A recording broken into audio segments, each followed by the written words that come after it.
তো সূরা ইয়াসিন দুইটা পারায় একসাথে করে অবস্থিত, 22 এবং 23 পারা। এটা মাক্কি সূরা, ধারাক্রম অনুসারে এটা কোরআনের 36 নম্বর সূরা। এই সূরাটির আয়াত সংখ্যা মোট 83। এই সূরা অনেক ফজিলত আছে, কিন্তু ফজিলতগুলো বেশিরভাগ দুর্বল সনদের। একটা শুধু হাসান পর্যায়ের হাদিস পাওয়া যায়, বাকি সব দুর্বল। তো দুর্বল হলেও সমস্যা নাই, ফজিলতের ক্ষেত্রে দুর্বল হাদিস গ্রহণ করা যায়। কি কি আছে? এক হাদিসে সুনানে তিরমিজির বর্ণনায় রাসূল সাল্লাল্লাহু আলাইহি ওয়াসাল্লাম বলেছেন, ইন্না লিকুল্লি শাইআন কলবান ওয়া কলবুল কুরআনি ইয়াসিন। সব জিনিসের হৃদয় আছে, আর কোরআনের হৃদয়ের নাম হচ্ছে সূরা ইয়াসিন।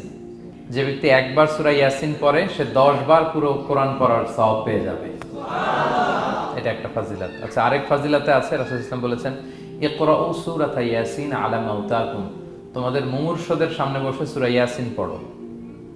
মৃত্যু পথযাত্রী এখনই মারা যাবে, অসুস্থ হয়ে পড়ে আছে, তাদের যাতে কষ্ট কম হয়, লাঘব হয়, রাসূল সাল্লাল্লাহু আলাইহি ওয়াসাল্লাম বলেছেন সূরা ইয়াসিন তার সামনে বসে পড়ো। কেন? এটা আমি সামনে বলবো। এগুলো দাঈফ সনদের। হাসান পর্যায়ের একটা মাওকুফ হাদিস আছে, ইবনে আব্বাস রাদিয়াল্লাহু তাআলা আনহু বলতেন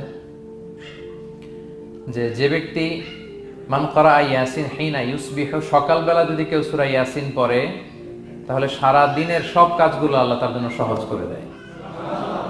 আবার রাতে যদি কেউ সূরা ইয়াসিন পড়ে, সারা রাতের সব কাজ তার জন্য আল্লাহ তাআলা সহজ করে দেয়।